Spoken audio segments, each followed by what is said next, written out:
How can someone use viral content to generate more revenue for their business?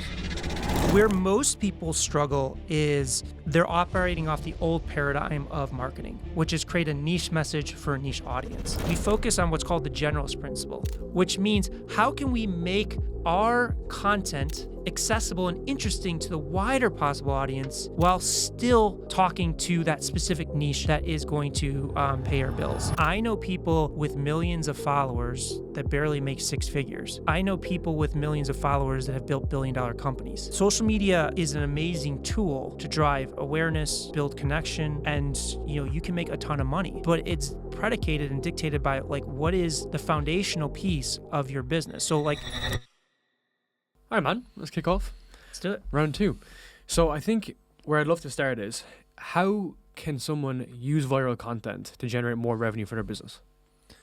Well, I think that first off, when we talk about virality, let's kind of define that, because virality is kind of thrown around a lot. And I think at least what I see from my experience, sometimes virality gets a bad rap because people see prank videos or dog videos or just TikTok dances, and they associate that with virality, but they don't necessarily associate that with your business. So for example, if you're an accountant or a lawyer or some type of coach in a business coach, how is doing a silly TikTok dance or posting videos about your dog or another dog going to actually correlate to revenue? So I think that the first way that I look at virality in our company hook point is, what is the impact that it's having on your goals in your business? I don't ever believe of going viral for the sake of going viral. It needs to correlate to your specific expertise, to your specific services, your specific business. And I think one of the challenges people run into is, especially if they're in a niche industry, they're like, my industry's not sexy enough. It's not interesting enough. It can't go viral. But the reality is, lawyers go viral, insurance goes viral, real estate goes viral, nutrition, things of that nature. So for some businesses, and I'm sure you've seen it, some businesses, you get 50,000 views on average per content and you're killing it. Others need hundreds of thousands, others millions or tens of millions. But it's really determined by the foundational aspect of your business and how are you correlating your content strategy that drives that specific top-level awareness to what you do. So let's double tap on that. So let's say you are the lawyer, okay, and you're creating very actionable advice. So let's say you're showing people how to stay out of jail, how to not get caught for doing X, Y, Z, how to be compliant in their own field. How does that translate into viral content? Because how do we hit the masses? So when I read through your books, you always talk about hitting a wider TAM initially, going broad, but then there's a specificity. So how can we do that, basically? Just want to take one quick break to ask you one question. Have you been enjoying these episodes? Because if you have, I'd really appreciate it if you subscribe to the channel so that more people can see these episodes and be influenced to build an online business this year. Thank you. So where most people struggle is they're operating off the old paradigm of marketing, which is create a niche message for a niche audience.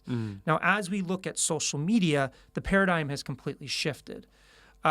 So taking it back, when I started in social media, I started in 2005. Those first 5 years of social media were pretty simple.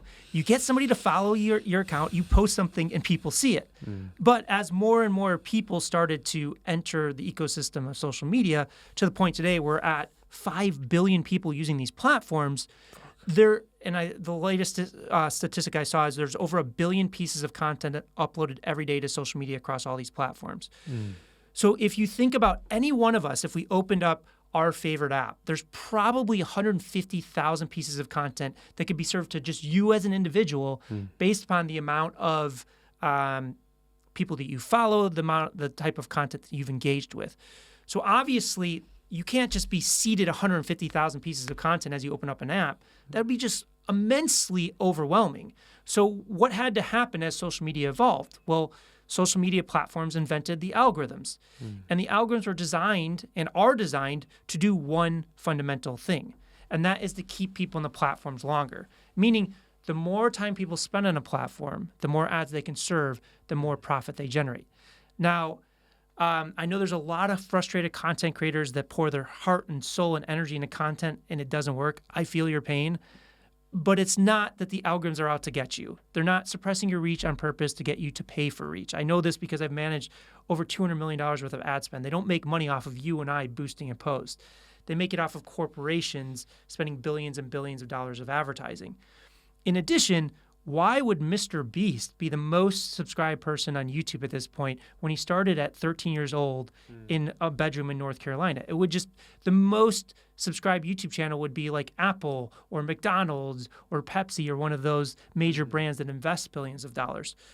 So I say that because what these algorithms really care about is what out of the billion pieces of content that are uploaded every day, what are the select few that I can send to the most amount of people, grab their attention, and hold their attention. So when we look at the old paradigm of creating a niche message for a niche audience, why doesn't that work?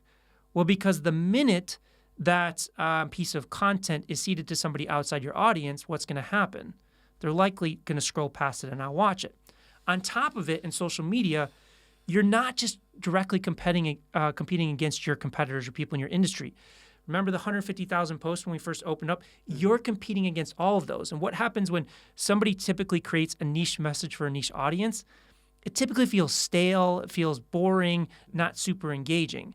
So at Hookpoint, what we do is we focus on what's called the generalist principle, which means how can we make our content accessible and interesting to the wider possible audience while still talking to that specific niche that is going to pay our bills. So I'll give you a prime example of a client we worked with. It's a guy named Tanner Leatherstein, fascinating guy. At age 11, he created his first leather jacket. He just fell in love with leather goods.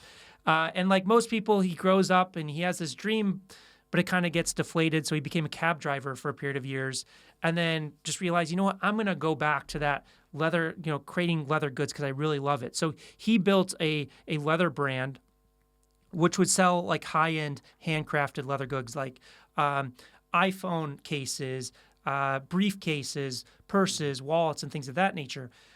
But when he came to us, he was struggling. He was using social media. He saw the vision of it, but he was like plateaued at 2,000 followers. He couldn't get videos past 20,000 views. Why? Because he was just creating ads and was creating content that was like specifically niche to the people that would buy his products and services and specifically niche to the people interested in leather goods.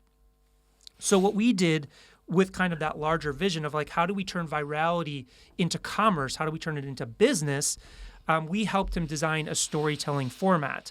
And a format is basically, it's a structure, it's a blueprint, it's well-researched, it's proven to generate success over and over again. So you have kind of like the structure, but you can insert your message or brand into it.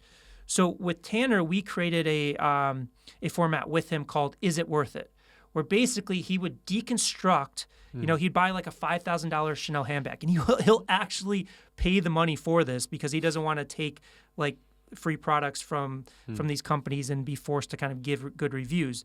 But he'll take a $5,000 handbag and deconstruct it on screen to tell you whether it's worth the money that you're paying for it. So this storytelling format, anybody would be interested in it. Even I don't buy a $5,000 Chanel handbag, but I want to see like, are these companies ripping people off or is there actual substance to it? So that single format plays the generalist principle. It speaks to the wider audience, people like you and I that would never buy those things, but we're interested in it. And because the numbers scale so large, even if it's just like 5% of his audience, because he went from 2,000 followers to 2.3 million across his social media channels. He has 94 individual videos with over 1 million views. So you think about that. Like, let's just say your business today, maybe on average, you're generating 1,000 views of a video, but of that 1,000, 70% is your core niche audience. Well, what if you can make that jump and you were generating 1 million views a month and it was less than 5%? So what does that impact? You're going from 700 to 50,000 potential customers. That's where the economies of scale come in. And with Tanner, like he's not even doing like calls to actions in his content. He just has a link in his bio and people just buy. His most expensive products sell out because he's building this relationship, he's building this trust, he's building this connection through story, and the algorithms see, oh, people are stopping and watching this, so let's seed it to more and more people. Do you think that you're working with percentages overall? So if it's like 5% are ICP, Yeah. that will actually grow through time, because sometimes I'm seeing these smaller accounts have a very strong revenue per follower. Yeah. Okay, so let's say 10,000 followers, they're making $50,000 a month. That's like in revenue per follower of X. Can you hold that relationship as your audience keeps on growing? The answer is yes, but the deeper question is, well, how are they growing? What are the methods are they growing? Are they losing sight? Because as the algorithms came into be, a lot of frustrated content creators would see less and less reach, less and less engagement with each piece of content they created.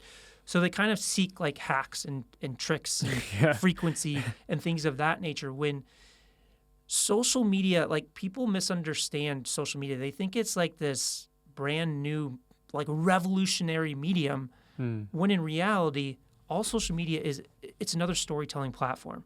So if we look at the history of storytelling has been leveraged to build civilizations. Like it started all the way back on cave walls of the cavemen putting things, stories in terms of that. And then it went to the Egyptians using hieroglyphics. Then it went to the printing press. People were telling stories through books. And then you invent the radio and the television and movies. Like social media is just another storytelling platform. And most people don't realize that. They think that social media is some mystery box, that virality is like just pure luck, that it's like playing the lottery and like only the select few do it. But if you really analyze social media, it's the best storytellers that win. And if you just focus on becoming a better storyteller, you will ultimately have success. What type of stories do you think in particular that you focus on? So I'm kind of familiar with more the personal-led story. Okay, but you're bringing these frameworks. Like Tanner is a perfect example. Like I've never heard the way that you've described that. Do you create unique story mechanisms for people?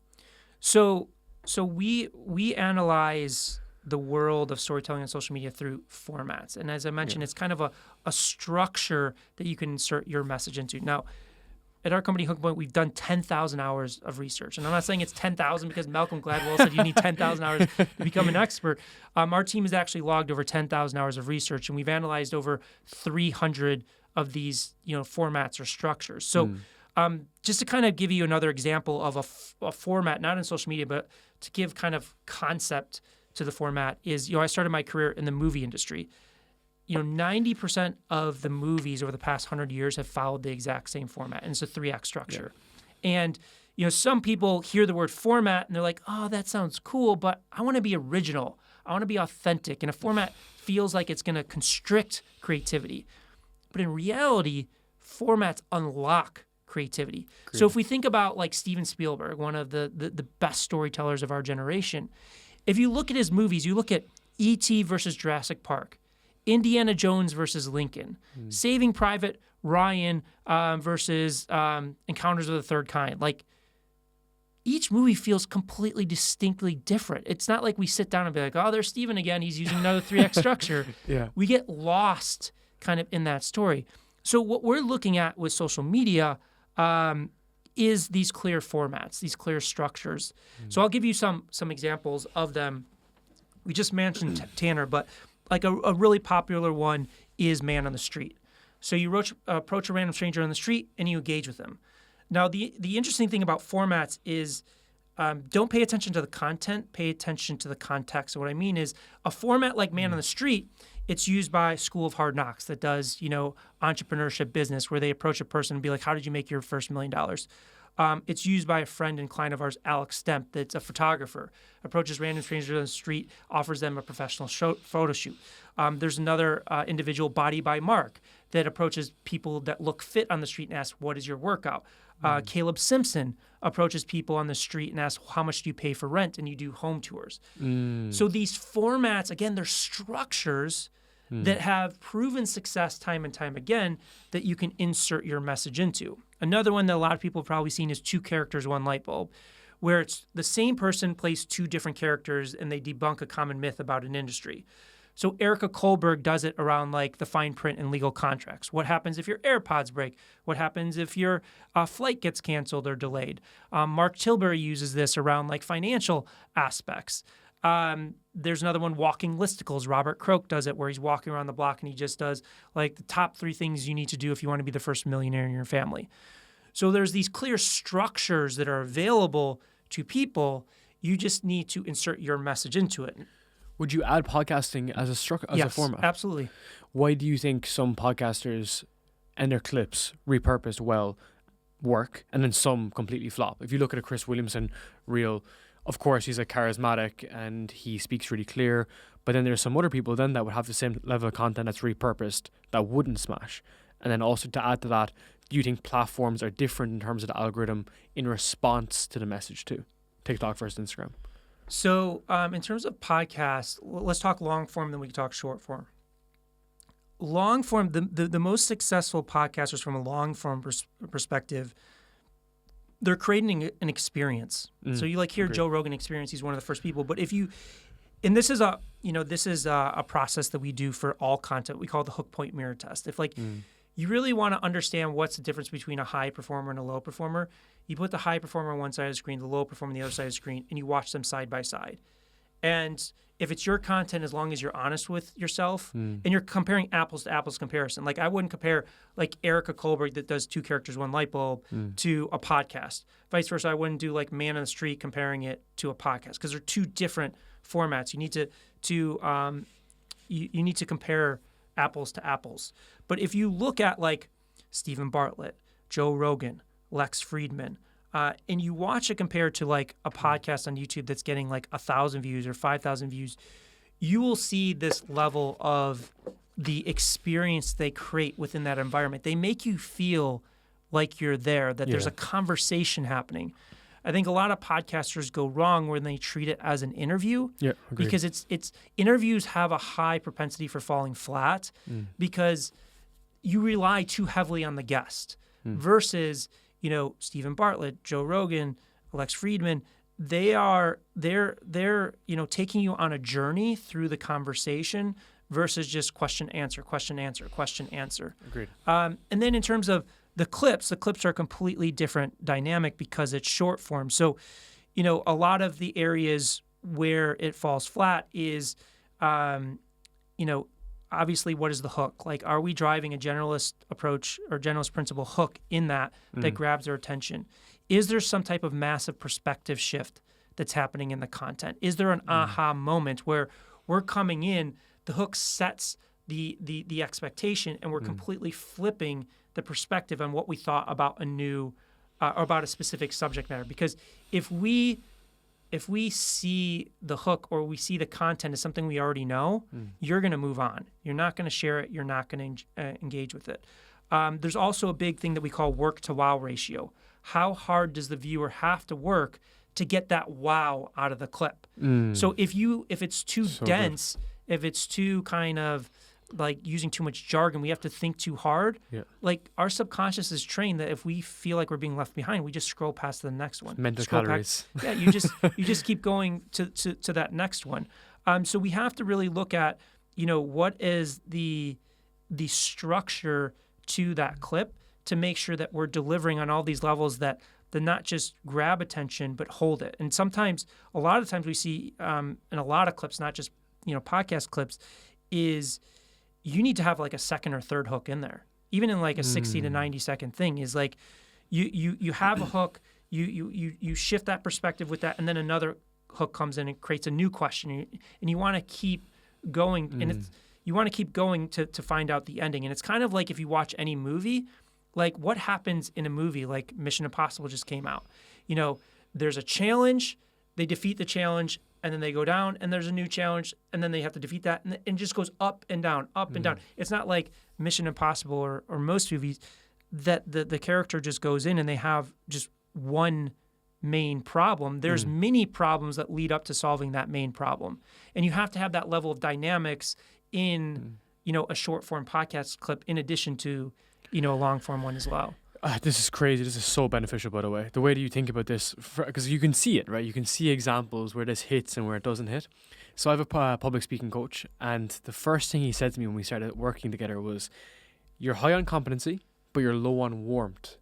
So you're not smiling, engaging, interacting, and that's having an impact on when I'm speaking on stage, when I'm recording podcasts, and you have to interject that." And I feel for people that have high competency, they struggle sometimes to come down to center.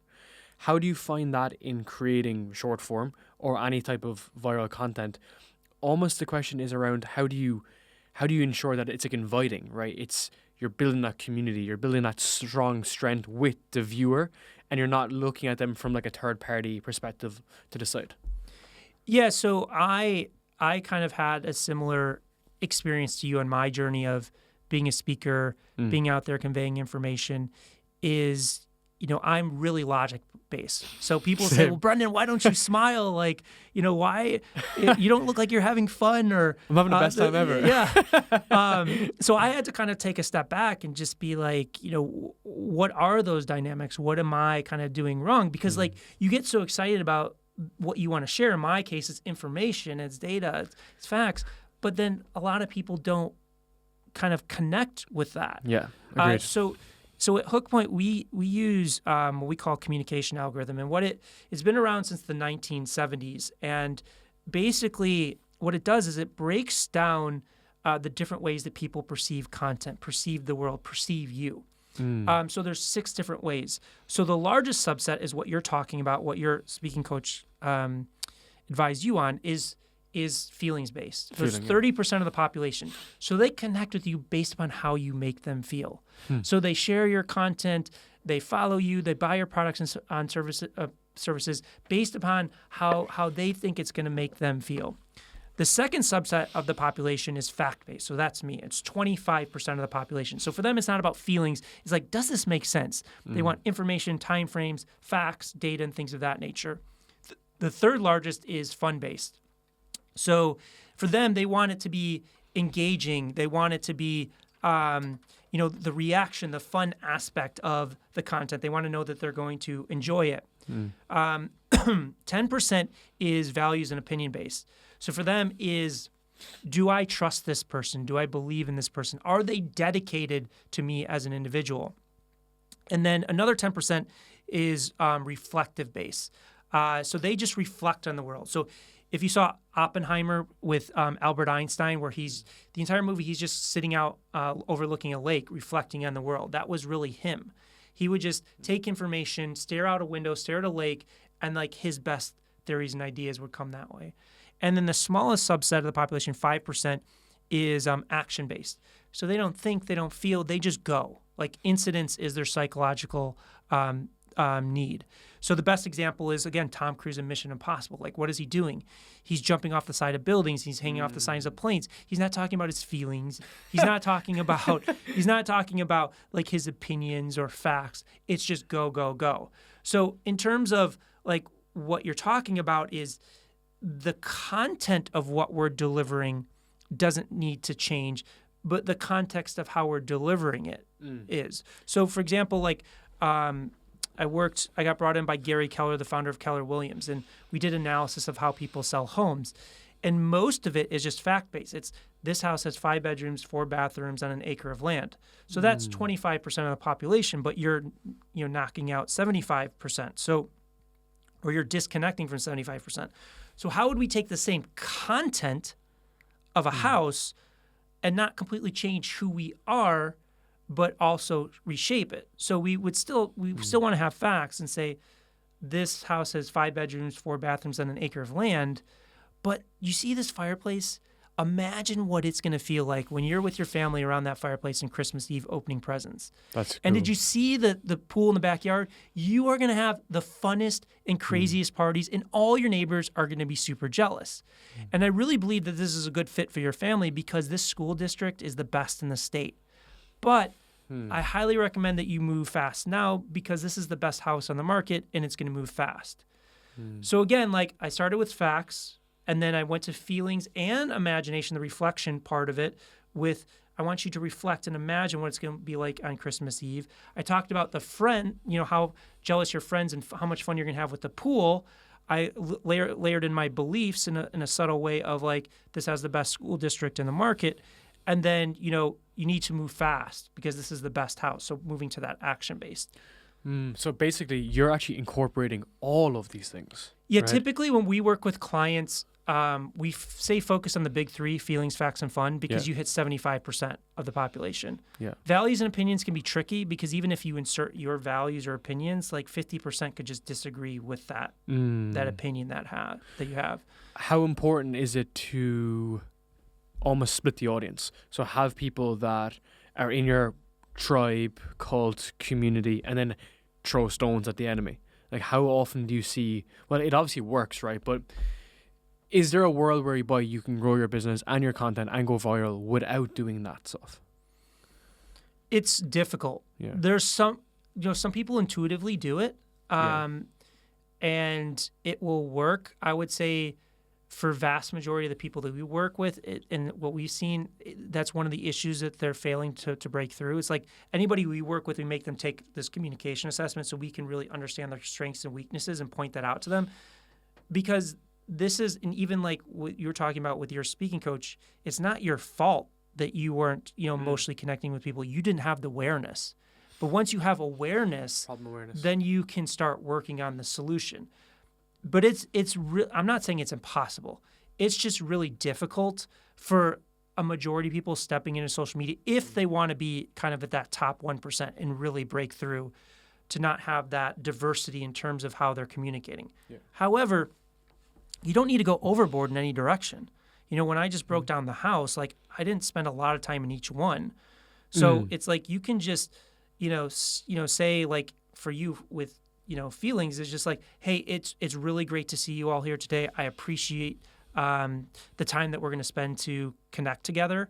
And that can be enough. Then you can move into your comfort zone. But you got to kind of open that channel, connect with them so that they have that motivation based upon their psychological needs being met. And then you can move into your communication strengths. That's so interesting to observe, man, because you can, again, comparing the good and the bad, I can see the good and I can see the bad from it. I want to get your observation for a sec on Ashton Hall, so the ice dude, right? Last dude. What do you think works so well there? I was going to pull up a clip, but I don't have my phone on me. But if you saw the most recent clip from like yesterday, it's him running against another guy, an overweight guy. It has like 115 million views. Why has his videos consistently been hitting every single algorithm? Well, one, it's retention. It's not going to hit the algorithm and build an audience and build viewership if it's not grabbing and holding attention. So I think, and I haven't consumed a lot of his content, but I know who you're talking about. It's the same thing though. There's, every day. But there's the visual hook in the beginning, like this guy with the shirt off, and especially the crazy hook with the ice water and things of that nature. And it sparks a level of curiosity of like, what is this guy going to be doing? And then you mentioned, what was the recent video that he did? So he's doing a lot of videos of him running. Yeah. And it's like him, and there's like a guy that's like generally like very overweight. Yeah. He's like 350 pounds, and the two of them are running side by side. Yeah. And that's it. And it has like 115 million views. I'll throw it up on the screen. But it's crazy. Like, well, I think that there's that, I guess. Shock factor. Well, yeah, but I think the first question is like, how many times have you seen that? How many times have you seen like the ultra fit guy versus that? And it's kind of like goes to a childhood story of the tortoise versus the hare. It's like, what is gonna happen kind of that from that perspective. But there's the initial hook, and I would have to kind of see the video to see kind of how it kind of pans out. But you're being posed a situation, and then it's asking yourself, how is this situation going to unfold? But he in and of himself is just a natural hook, just based on his body physique, the way that he approaches the camera, the way that he shows up on the camera, that kind of sparks the initial curiosity to stop the scroll and then see, well, where is this going to naturally unfold to? And if you look at his business, I'm pretty sure he has like a coaching program for personal branding on the back end. Like, he has that attention. He's driving it into an option for people to book calls or whatnot. How much do you focus on the back end business before you approach this, right? So we know contextually, let's take Ashton example. He's helping people with fitness and personal branding on Instagram. How much do you think of the offer before you do the content? And I can tell you a story as to why I asked you that in a second too. So the way that I look at it is people are always asking, what is the return on investment of social media? Like, how do you make money off of social media? Can you make money off of social media? That's a good question. And the reality of the answer is different from what most people think, and it's that, what is the size of your vision? Like, I know people with millions of followers that barely make six figures. I know people with millions of followers that have built billion-dollar companies.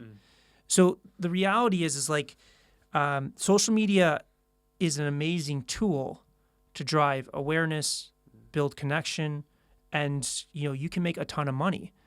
But it's predicated and dictated by like, what is the foundational piece of your business? So like, I'll give you an example. As a friend of mine, Michelle Phan, was one of the original YouTube beauty influencers, and she built millions of subscribers, millions of views a month.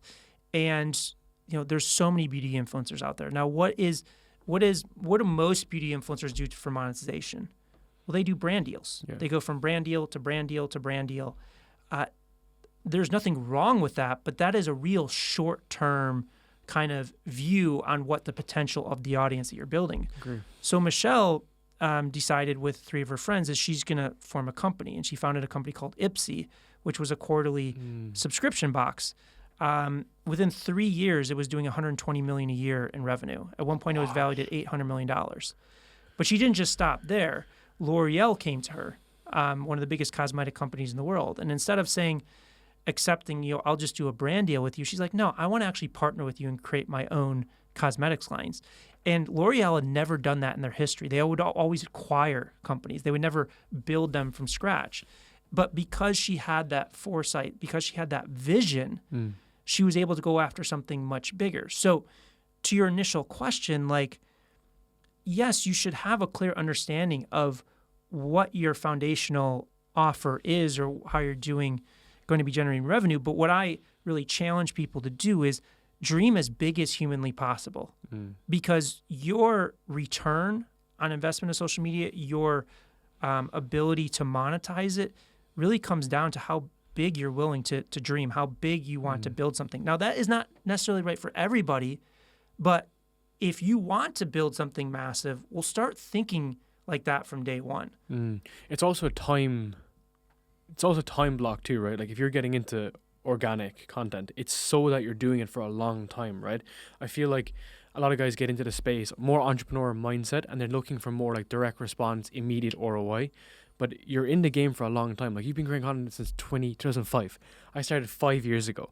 And in many ways, our business has only been really growing the past 18 months, from going from someone who was creating content in his bedroom. Does that make sense?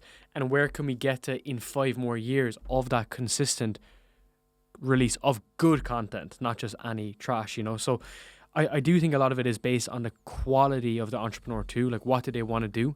Where do they want to get to? Otherwise, you can be just doing nothing with the content, right? That I think the worst thing you can do is leave it just going aimlessly. You're creating this content and you're not capturing it for at least your lead magnets going into your newsletter, which you've done really well as well, right? You have that on the back of everything you have on the front end as well. Yeah, it's obviously everything comes down to the quality of the entrepreneur and the quality of the idea and the business. And to your point, we're talking about organic social media, and that is building an audience. It's not direct response. What most people get wrong with social media is your profile is not your website and your posts are not your ads. Your job with social media is to build a relationship with an audience. It's to get people to know, like, and trust you. And once people know, like, and trust you, they will automatically want to buy from you. Versus the other approach, and there's nothing wrong with it, is direct response ads. Is like you just you can throw content in front of people and make an offer or, sell something directly. Now, there's limiting nature to that. Like you can scale a business, but are you going to build a real following? Are you going to build a real brand by just doing that? And as you mentioned with organic social, it's a long-term play, and you just look at the upside of the people that master that. We were talking about Mr. Beast earlier. Mr. Beast, spent over 10 years building his audience and the relationship. And the interesting thing is his audience grew so big that brand deals, he couldn't really do them anymore because he was providing more value than the brands could afford. He was generating so many views, the brands couldn't afford So to much pay him what he traffic. was worth. So what did he do is he built his own business. Feastables is one of the fastest selling chocolate bars in the world. It's projected to do $500 million in revenue this year. His overall company is valued at $5 billion. So that's like the power of building an audience. He didn't start with direct response. He didn't start by trying to sell things. He started by building that relationship. And once he had that relationship, that audience wants to support him. They want to engage with him and take that next level and next approach. Tell me about scenarios whereby people have like blown up their channel, gone super viral, but then they're not capitalizing it the right way. They don't have, like, let's say, any sort of brand equity being built. What are some of those examples you've seen that maybe they're blowing up for the wrong reasons? Well, I think that there's people that, again, are going viral for the sake of going viral, and Yeah. it's not really correlated to their expertise or their business. So that How do you control for that? Sorry. How do you mean? How do you control for that? So, for instance, like, let's say my background's in podcasting and teaching people podcasting and creating content and creating offers. If I have a video of me and my dogs and the dogs go super viral, I'm bringing in 100,000 followers that are not correlated to my core ICP or anything related to it. How do I control for like those events not happening, right? Because you still want value-based content, so to be able to show my values, but at the same time, we want to make sure that we're not diluting the message. Yeah, well, I guess the question is, so there's a delineation between what you just said, because there is, once you have the audience and establish the audience, you can let them into more of your kind of, personal life and your dogs and your families and things of that nature that reinforces that relationship. But until you get to that point, I would question, well, why are you posting that piece of content? Yeah. What is the correlation of that to what you do? And I'm not saying you can't correlate it. You can. But I think in the beginning, you need to build that relationship with the audience. And like anybody can post videos about their dogs. And if it goes viral, like what is that bringing into the equation of your ecosystem? Does that really say something about what you do? What's foundational to what you're going to be talking about and introducing them to that standpoint? So at least in the beginning, I suggest being kind of more strategic and methodical about kind of what you're posting, why you're posting it, and how it leads to your end goal. And then once you hit that, that level of point where you've established yourself, you established that relationship, then you can kind of intertwine that. But to be honest, I wouldn't really worry about that as much. Like if let's just say that dog video generated millions of views and 100,000 people followed you, I don't think that they're just following you because that video, got all those views. There's something in it that correlated to them wanting to follow you as an individual. But I don't get caught up too much in kind of worrying about that aspect. I think that you can always, work around that, because one of the kind of controversial things and the truths and realities about the world that we live in today is followers and subscribers don't mean what they used to mean. Meaning, there's no free wins. Like if your content is not dialed in, it's not going to reach your followers. And a lot of the algorithms, they don't want to just seed your content to followers. They want to seed it to people beyond your audience. So oftentimes I think people get too caught up in the follower number and less on like, what is your success rate of each video? Like if you focus on the success rate of each video and the content you're producing, the followers will come. But if you generate the followers and you don't know how to reach them because your content and story isn't dialed in, then you're kind of setting yourself up for failure, because there's a lot of ways. Like you can play the frequency game and like post 5 or 10 times a day and generate followers. But if each one is generating like 5,000 views, like what are you doing for when you have those followers? You're not going to be able to actually reach them, because you're not focusing on how do you become a masterful storyteller. What do you think about sub-accounts? So people like Iman Gaji, Luke Belmar, a lot of these guys created sub-accounts. Yeah. And they're called Clipper accounts now. And WAP, that platform, WAP actually incentivize clipping now. So creating sub-accounts based on your favorite influencer and running a shit ton of traffic into that and then into the main account. What's your thought process on that? I think it's a great and smart strategy once you have your strategy in place. Because like, let's just say that you do that, but you're like, Iman Ghazi, you mentioned, like he's a master at storytelling. Like he's mastered that. So like for him to do that strategy adds fuel to the fire of what he's already doing. Agreed. But if you're just using that as a way to mitigate your unsuccessful content in your own channel, I'm not saying it's not going to add to it or not work at all. But to me, I would focus on like, how do you become a masterful storyteller? It's also kind of the concern that I have with engaging. There's an over-reliance of brands and companies on influencers.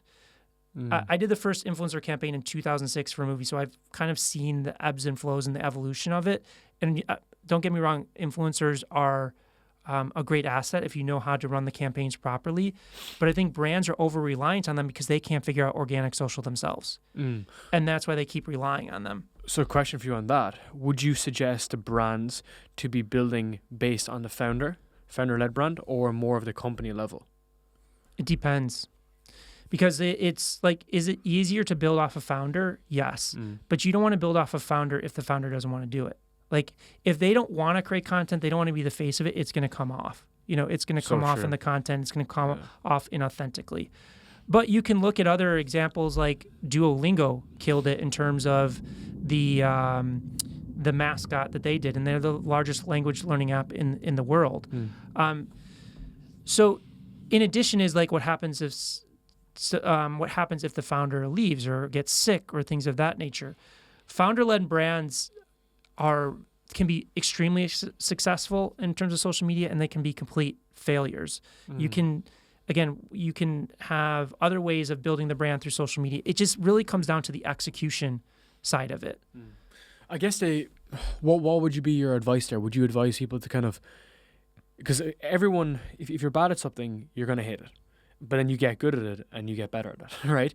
So would you advise like founders to start their marketing for their business as they're launching their business or as they're growing, to try it from their perspective and then try 100% I would try it. Yeah. But the question is, why do you hate it? And I would also ask the question is, what things have you gotten good at that you hated? You know, like how often do you get good at something where you just hate it? Like sometimes success leads to liking to something, but most times it doesn't. Now, I think some people hate it because of the concept of being in front of people, not feeling comfortable being on camera or in front of a lot of people. That I think is more of a limiting belief that you should get to the bottom of like what is actually causing that, because like that could be some hidden childhood trauma or something that is preventing that level of success. But there was another thing that that was probably kind of one of the biggest eye openers in my career. So when I was starting off my career working in the entertainment industry, I had a partnership with MTV, and they were introducing me to different kind of celebrities and musicians and things. And at the time, I was in kind of that entertainment bubble and that entertainment ecosystem, and I thought that everything was talent-based. Like the most talented people rise to the top. But what I found was there was this big paradigm shift, and it was when I got introduced to Taylor Swift and started working with her. And one of the things that people don't realize about Taylor Swift is, she's the reason for success. And one of the most brilliant things that she did is she understood that social media was not a one-to-many platform. It was a one-to-one platform. Because if you think about when you are consuming content on social media, you're sitting by yourself. You're on your bed, you're in the couch, on the train, on the bus, and things of that nature. So she understood better than anybody of fostering that one-to-one relationship with her fans. And don't get me wrong, Taylor is a massive talent. But her understanding of cultivating that one-to-one interaction with fans allowed her to explode to the highest levels, where you have these Swifties and you have these people that will turn out and support her in anything that she does, that even somebody like a Beyonce or a Rihanna or some of these other big superstars don't have. Like, her fans will do anything for her, will support her in any way. And that's why I don't know what she's at this point, but last year she did over $1 billion in concert sales. She's going to be one of the highest grossing musicians of all time because she understood that dynamic. So if you're struggling to kind of be like, I don't feel comfortable speaking to a lot of people or being in front of the camera, well, let's just simplify it. when you step foot in front of that camera, just pretend you're talking to one person. Just build that connection with one person. Such good advice. And that will take a lot of the pressure off for you to kind of allow you to go to that next step and get those repetitions in and get better and better and better at it. It's like writing too, right? Even I wrote just before we came here, I was writing to one specific person in mind, and that allowed my writing to be such more fluent, just come easy, and it's the same as speaking. I think people think YouTube is this platform that they're speaking to an audience the entire time, whereas if you have one avatar in mind, it just makes things 1,000 times easier. And then ideally, that's your ICP, and then ideally, that person is a proxy for how many other people? 1,000 more people. I saw Layla Hormozi talk about this, where she said that she didn't want to create content. Same with Alex, actually. Alex didn't want to create content, any of that, but the price of not creating content was so much greater, basically. And they just came to that realization. I have to get comfortable with being on camera. I have to get good at this. So what's your advice for people there, right? Because you've been doing this since 2005. I've been doing this since 2020. We're comfortable on camera for the most part. How would you frame that in the beginning for people? Well, again, I think that I kind of look at it from a human behavior and human psychology standpoint is I almost start with what is the underlying reason you feel uncomfortable?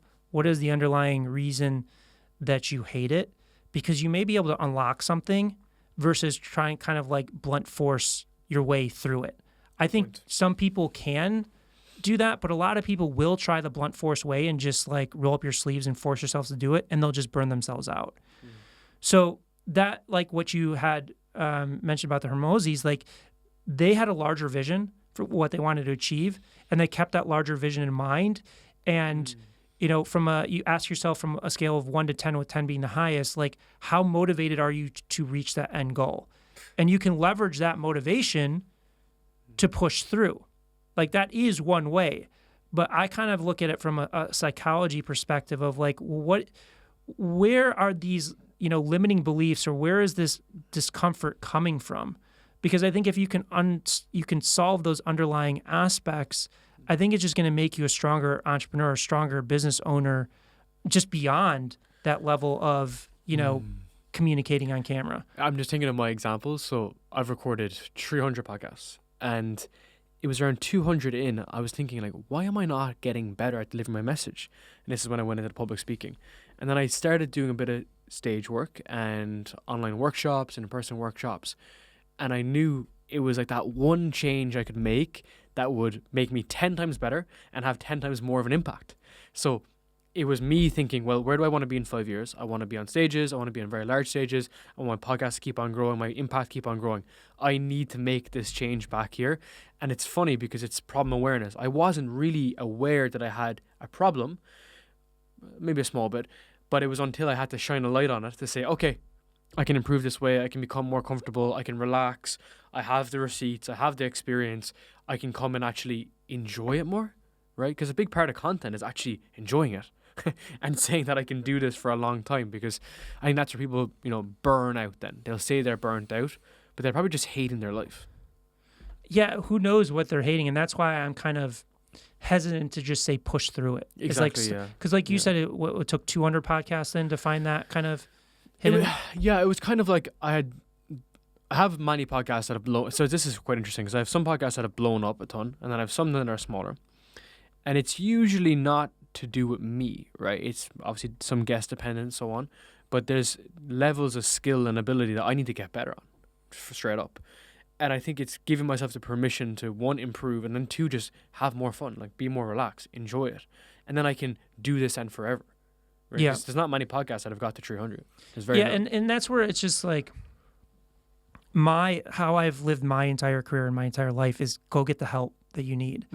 Is like you just talk about public speaking. Before I ever stepped foot on stage for the first time, I hired a speaking trainer and helped me craft my keynote, work on my delivery, and things of that nature. And when I go to conferences, you can totally tell, even if they're really smart, the people that are not trained, because they just drone out the audience, and like they run over time and things of that nature. The same thing with like the challenge I said before is like if you're stuck with not understanding kind of like what's holding you back, like go to therapy, get advice, get, some type of sounding board. Same thing that I always advise in social media is like, So true, man. like if you have, like, because we work with business professionals that have a successful business but have zero social media experience. Like we literally worked with a hand doctor, 0 views, 0 followers, but she was successful, like in her practice. And if she went on her own, she may have never learned it, or it may have taken her 5 or 10 years. But within, 6 months, she went from 0 to, 750,000 followers. She has 30 videos over 1 million views. She got a book deal, a podcast deal, and a reality TV show deal. Because you had the right guidance. You can point out to what you were talking about is like these aspects that you may be lacking that you just won't realize it. Like you've got to kind of generate that level of awareness. And that's like literally I built my business like just taking every dollar I earned and putting it back into learning, to growing, to finding advisors, to finding teachers, to finding strategists, to hiring smart people and things of that nature. And, I think that the more that you can invest in your learning, the more that you can invest in your own growth, ultimately you're going to find the answers, quicker and scale faster. And even the answers that you don't even know you're looking for, right? It's 100%. It's what you don't know. Like I generally go to around 2 to 3 masterminds a year, and I'm going to one in June, and I'm speaking at 2 in June, and I'll just pick things up that are just so adjacent to why I'm there. Like I've gone to masterminds before that were business related, and I was getting accounting advice, and I knew what I was doing over here. So it's the value of the feedback is not necessarily in the direct what you're going to get. It's all the subtle nuances around the corner, and even things like you can learn how to build your business a better way. If you're in a good coaching program, you're like, I like that they use Airtable. I don't like that they don't do this. Does that make sense? It makes you just more well-rounded. It's more experience. It's basically TLDR, Yeah, I mean, when I, at one point I was, stuck in my career. Like I was busy working for other companies and helping people behind the scenes be really successful, whether it was, musicians like Taylor Swift or companies like MTV or Viacom or Skechers. And I wanted to make that inflection point is like, I want to have impact in the world. I want to share information, not just with these individual people, but with everybody so that their voices could be heard. Because I fundamentally believe there's people all over the world that can transform it in a positive way. They just need the kind of the guidance, the strategy, to level up on their skill sets to make that happen.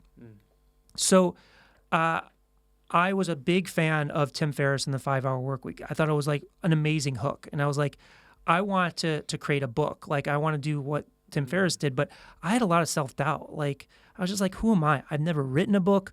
It's probably going to suck. Like I'm not a writer. Like who am I to share this information? What if this thing fails? Like all these limiting beliefs that I was telling myself. And I just said, you know what? Screw this. I'm just going to hire somebody that has written 20 books before to help me shape it, to guide me, to show me how to take all of my information, my experience, my skill sets, and apply it in this format of a book. And because I was willing to take that step, willing to take that action, at the time it was costly for me to do that. Like I invested a good chunk of the money that I had in the bank to make that happen. But because I was willing to take that step, that first book was 1 million followers and it became an international bestseller and it opened up all of these doors. But if I hadn't kind of like sought that guidance and kind of tried to mitigate the learning curve that I had, maybe I would have published the book, but it probably was going to be garbage. Not because the information wasn't there, but the way that you kind of shape it and deliver it. I'm thinking of even my experience when we built the agency, which became the media company.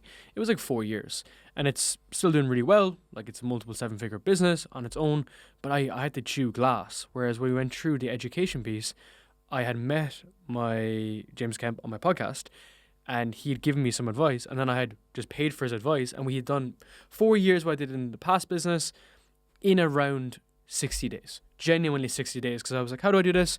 Like this, perfect, done. Okay, fantastic. Yes, I'd learned all that knowledge over the years and the compounded effect of being in the game, but it was quite literally a 60-day process. I was like, okay, we're up and running. We got customers. Let's go. And I think about doing that myself, I would have probably failed, right? Because with customer-related businesses, there's so much people you need for the velocity and so on and so forth. So it's a big unlock.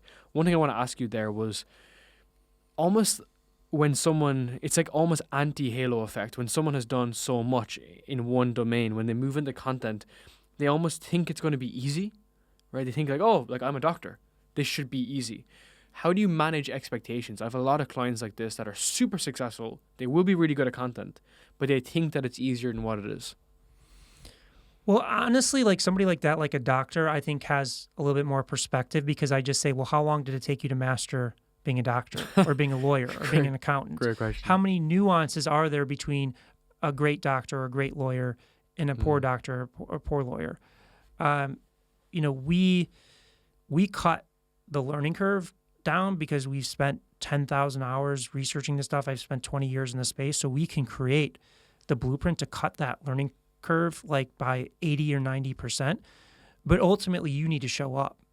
I think that a lot of people will hire a social media manager, or will hire a team, or hire like an editor or an agency. And like if the individual doesn't at least understand it, like how are you going to hire the right person?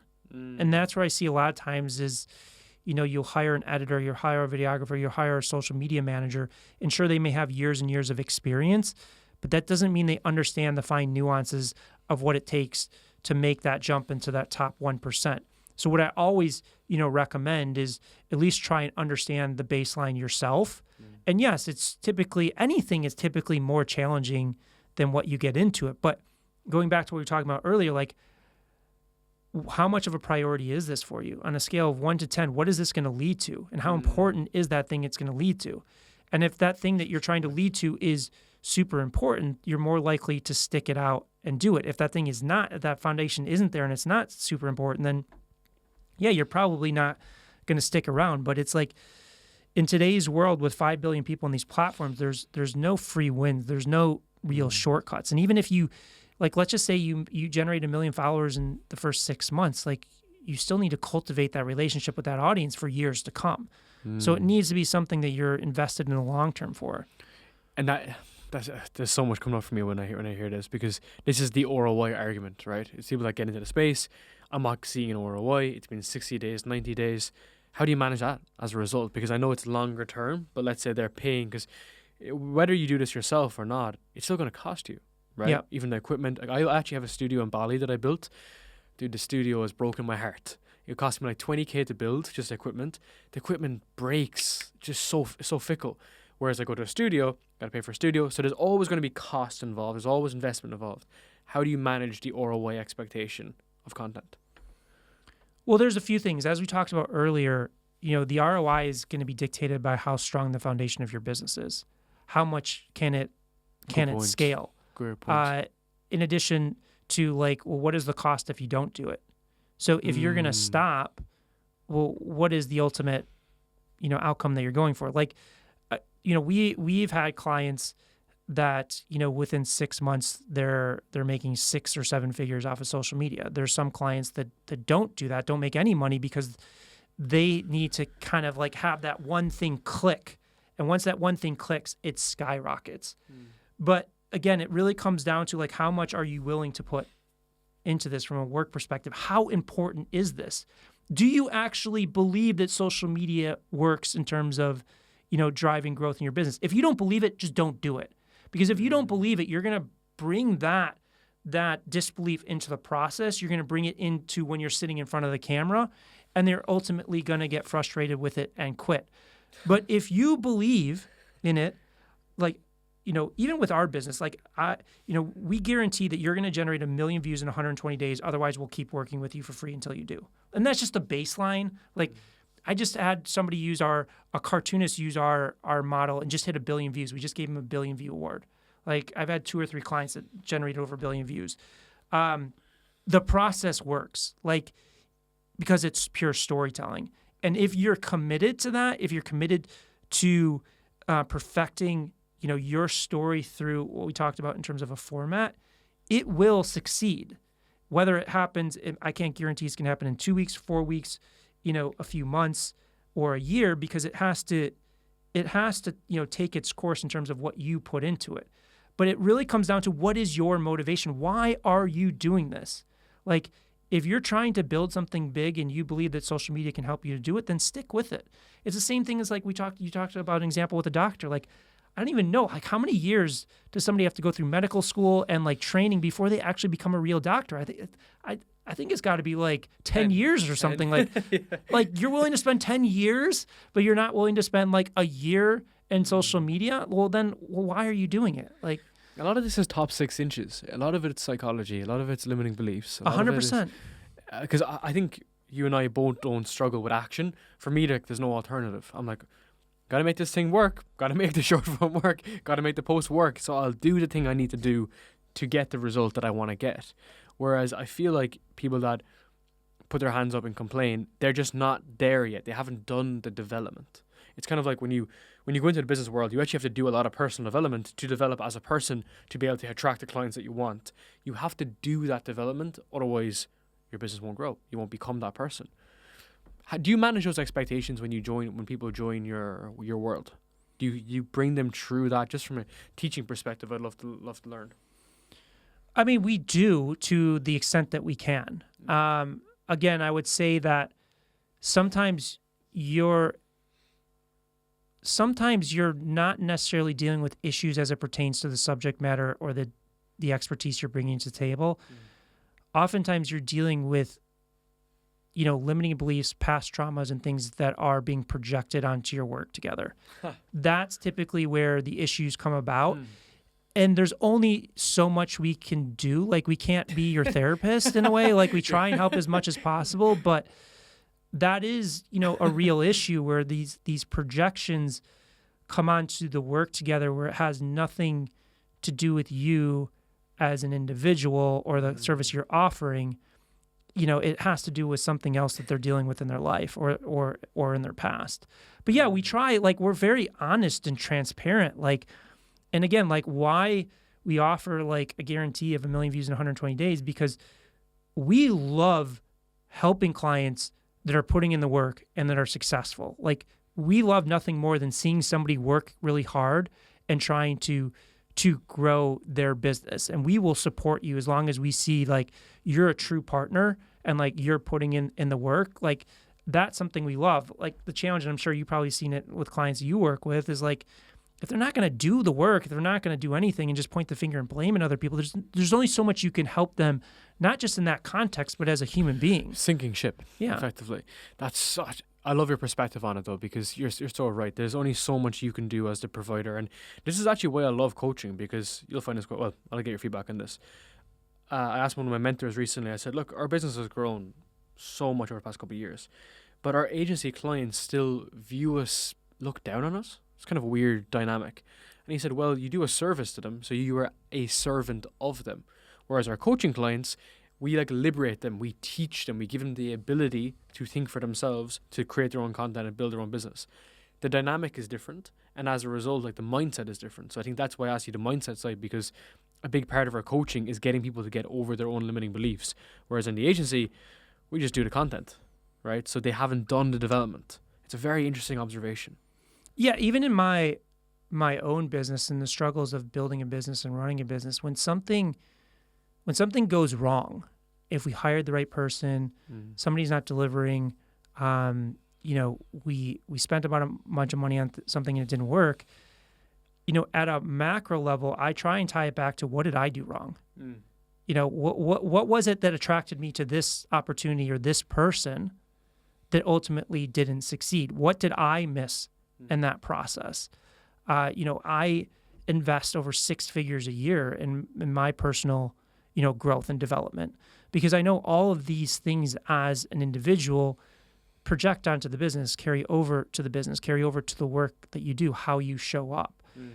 So again, I just think it's so critically important that you invest in yourself, you take ownership in yourself of things working or not working, so that you can improve. And I think that a lot of that is lost sight in kind of, whether it's social media or scaling any type of business, is how are you contributing to the success or failure of what you're doing, and taking that ownership. And once you take that ownership, it's very liberating, like, because then you control your destiny. Like, you control the ultimate outcome of how successful you can be. That's super interesting. It's big unlocked for me, the amount of work you've done on yourself. It's a huge observation I've made. I didn't realize that you've like literally done this much coaching yourself and a lot of the internal work. What do you think was a driver for that? Like, what was a big contributor for you to be like, damn, I need to put my trust in other people, like release control, invest, and so on, because that in itself is a skill. I just love the process of learning. I love the process of growing. I just don't want to be complacent. There's a lot of, trauma that I carried over from young childhood of being in a situation where, there was abusive relationships that kind of diminished my self-worth in a lot of ways, that held me back from kind of viewing myself in kind of a successful light or a certain light. And, when you spend years and years and years of people telling you you're not good enough, then that for me unlocked the ability, well, if I'm not, how do I become better? And it's that kind of reoccurring pattern of like, how do I keep improving to myself, not to prove it to other people, but proving it to myself. And that is a part of the pattern that I've repeated, with, and, I've knocked out a lot of those patterns, but I still continue to want to kind of operate at the highest possible level, because like, to me, like the work that we do, we can have tremendous impact. We can help a lot of people, and like we have one life, to live, and like, that time is fleeting, and I just want to maximize the full potential of what I can achieve in that, time frame, not necessarily trying to compare myself to other people, having specific benchmarks of what other people have done, but just what is my highest potential and how can I show up at the highest level for the people that we serve in the work that we do. I think it's very similar to my position, which was I got to a certain point on my own and I realized, well, why is it not working? It's because I was viewing myself in the wrong lens, and as a result, I wasn't actually doing the internal work, and that was limiting my potential. And when I started to do that, it put me in a better position to not compete with other people, but then to say, okay, this is the unrealized potential if I don't do it. So yeah, I want to say a big thank you, sir. This was amazing, man. And I feel like this touched a different angle even on you personally as well that a lot of people may not have even seen before. So a big thank you, man. Yeah, my pleasure. Thanks for having me. Awesome, man. Yeah. Thank you so much.